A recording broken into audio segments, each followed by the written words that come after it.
नमस्कार मित्रांनो, मी तुमचा शेतकरी मित्र कलाकार नितीन.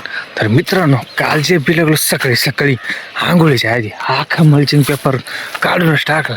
म्हणलं चला आता बरं राहिलं होतं 2-3 काढल्या ना, ते पुन्हा 4 वाजताचं काही खायला टाकलं. जे आलं का बघ पेपर उपसटून फेकला. आखर रान मोकळं करून टाकलं बा. आता डायरेक्ट मोकळंच करून टाकलं. आता पुन्हा सकाळी सकाळी आलोय. आता डायरेक्ट मशीन घ्यायचं आणि ट्रिप गोळा करायला बिलकायचं. पैसे तर काही झाले नाही, 20,000 रुपये तोटा झालो टरबुजामध्ये. तर काय कांद्याचं आहे त्याचं, ते काय म्हणते ना, आता आपल्या शेतकऱ्यांचं सगळ्याचं दुःख सारखंच आहे. आता मशीन घेतो. आता हे बा मशीन आहे. आता खाटक्यांडीने उभं करतो याला, जे बिल घेतो. हे आता हे 7:30 कामाचा टाईम आपला सकाळचा लवकरच, कारण की ऊनच आहे घालायची वर येत.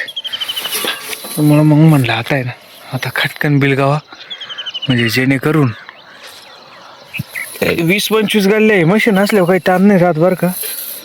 त्याला याच्या नट पार्टी लिहून जाईल काय, हे गाडागड कोणी काही हाल राहिले. अवघड खटकाय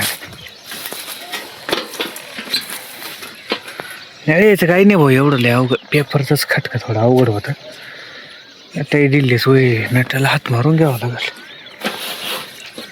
2-4 जणांमध्ये गेले मशीन. मालक साधे आहे का ते? 2-3 मालक आहे. कोण कसं वापरायचं, कोण कसं, कोण नट डिले करून ठेवत आहे.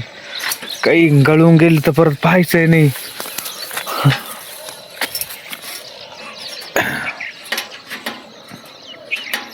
मशीनचं काम भारी बरं का. ते हाताने ना एवढी नळी गोळा करायला आहे ना, जरा नेटच देत. मशीन थोडं गारा गारा गारा गारा बिंगलं म्हणजे